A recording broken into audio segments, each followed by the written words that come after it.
Hey, what's up YouTube? This is We All Juggle Knives with a Spyderco military.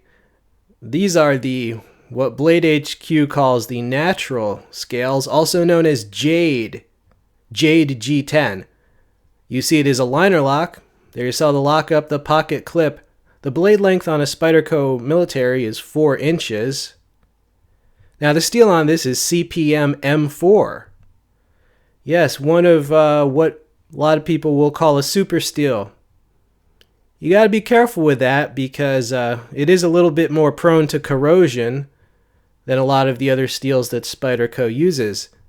This is a Blade HQ exclusive, right? You can't get it anywhere else except the secondary market. And interesting, this did not sell out, unlike the Jade Para 2, which actually sold out very quickly. But I checked this tonight, like on the night that it became public, and they still had a few. I'm thinking that after that Para 2, they probably ordered more of these to be made so that they wouldn't... A lot of people got mad when that other one sold out. All right, here's what it sounds like. I turned up the volume. It's a nice positive lockup. Boom, there you go. Yes, it looks good and it sounds good. It's always good to have that auditory confirmation of the lockup. Here is the sharpness demo.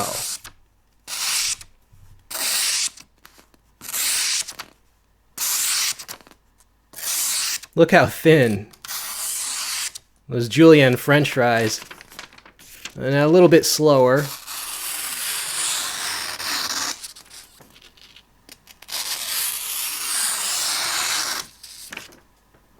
I'd give this an A+ for sharpness, which is a rating I do not often give, but they know how to put an edge on a knife. This is made in Golden, Colorado, USA earth. Somebody asked, why do you say earth? Well, actually, Spyderco will often add that. Just, you know, if it goes into space, the aliens have to know where it's made. I mean, it makes total sense. Yeah, but the military, you know, here's a little advice for, like, investing in knives or just using your money wisely. When purchasing a Spyderco, if it's a model that is very likely to have special runs and sprint runs with special steels, you should almost never buy the basic version. Because the sprint runs are usually not that much more than the basic version.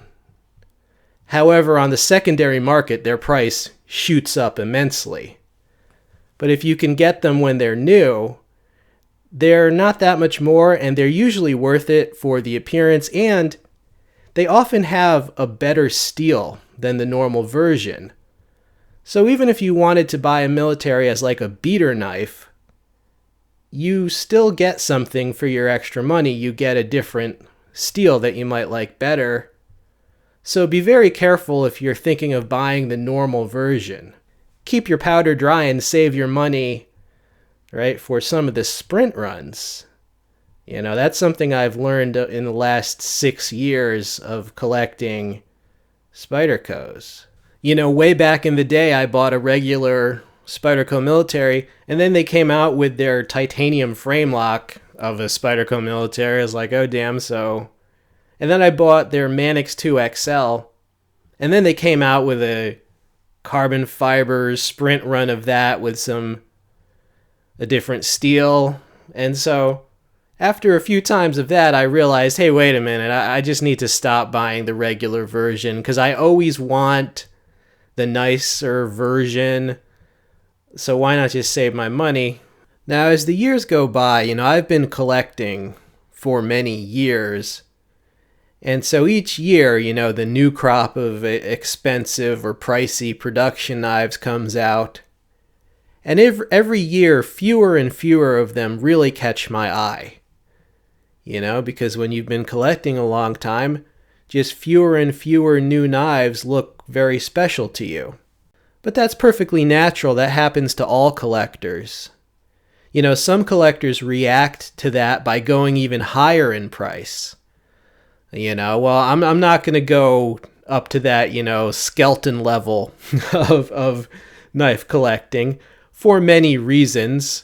Number one, it's really dang expensive. And number two, I mean, where do you go from there? You know, I guess you just start trying to collect $20,000 watches or something. Well, I definitely can't go there, you know, just ain't going to happen. So yeah, I haven't gone there, but I've just bought fewer and fewer expensive production knives. But like I said, I think that's natural. Just not much of the new stuff catches my eye. I did receive a comment the other day requesting more high-end production knives. However, the person left a comment on one of my budget reviews, which I thought was definitely not cool. I mean, those reviews, those budget reviews are there to help people. Why would you try to discourage me from helping people? You know? I don't, especially since, like, me doing budget reviews has nothing to do with how many expensive knives catch my eye. So it wasn't even really connected. Right? So, yeah, those will continue. This knife did catch my eye. It was a combination of getting the steel and liking the basic model as well, and the Jade looks cool. But I did not get this just because of looks, you know. The steel was a factor. The price on this was about $190. Oh, the birds are waking up. This is it's the early morning here. I don't know if you can hear them birds. But $190, was this worth it? You know, from like a mathematical financial perspective, I can say yes, because I can tell you on the secondary market, the price on this is going to shoot way up, just as it always does with these limited runs. Okay, so if you're concerned about the math, well, the math works out.